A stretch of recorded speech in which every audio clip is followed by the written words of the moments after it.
Now, I'll be honest with you, I've always considered myself to be a Telecaster player. I learnt to play on a telly, I grew up playing tellies. In fact, that very same one, that green one, is one that I've played pretty much since the beginning of my time as a guitar player. And maybe my view on Strats from a distance was that they were too fiddly, maybe too elegant in a weird sort of way. I just couldn't see myself playing one. But truth be told, most of my guitar heroes at one point or another have played Strats, and that covers a whole load of genres as well. Corey Wong, funk, John Mayer, pop blues sorts of stuff, Mike McCready from Pearl Jam, you know what I mean? The Strat is so synonymous with so many different types of genres and players. And for me, without a doubt, it's the most iconic guitar ever. You know, if you ask a kid to draw a guitar, probably they're gonna draw a Strat. So maybe it was time that I got myself a proper Strat.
And here we have it.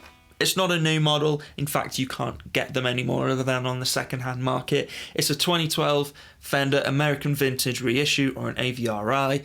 56, did I already say that? Stratocaster. 2012 was actually a pretty good year for that range as well. They did a few different things that year, including the 56. The idea behind the whole range, the AVRI range, is to get as close as possible to those vintage specifications. And for that reason, you know, they're probably not so comfortable for a lot of modern guitar players, but I've absolutely felt at home instantly on this guitar. It feels great and sounds amazing. Mine, for example, has the vintage correct 56 body contours, which, as far as I know, are slightly different to what maybe we're traditionally used to now. Nitro finish, thick V neck, which I love. 7¼ inch radius, which is a little controversial maybe, but that's how they were back then. We also have an Alder body with a one-piece maple neck. And for me, all that equates to is that this is such a great feeling guitar with so much mojo.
also a great weight as well. I think this is about mid £7, which is not the lightest thing in the world, but it absolutely is not the heaviest thing in the world, and for me, it's perfect. And that's before we've even talked about the sound, really, and it absolutely nails that big but clear Strat sound. The pickups in here are bliss, pretty much. They are Alnico 3 pickups wired specifically to for this guitar, wound to vintage specifications, and that's pretty much as I can find about these pickups. They are made solely for this model of guitar. You can't buy them as an aftermarket set, as far as I know. Truly unique and special to this guitar, and they sound flipping fantastic. More mid-range and girth than maybe a Rosewood 60s style Strat, but can still get pretty scoopy in the mid-range in the 4th and 2nd positions.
I'm going to try not to do too much more gushing over this guitar because I think it's fairly obvious that I'm still pretty head over heels for it. And the bottom line is they don't make them anymore. Like I said, I think that now the AVRI range is the American original range, and from what I've heard, they're not as special as these were. Maybe I'm wrong though. Correct me if you own an American original and love it. I will say this, for me, in my opinion, these American vintage guitars are pretty reasonable on the second-hand market. I won't go into too much details how much I paid for this one, but in this country, in the UK, they range from about £1,100 to £1,500, whether that's a Strat or a Tele. Doesn't really matter what year it is either.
Thanks guys for checking out the video. If you like what you saw, please subscribe and maybe check out some more. And I'll see you in the next one. Cheers guys.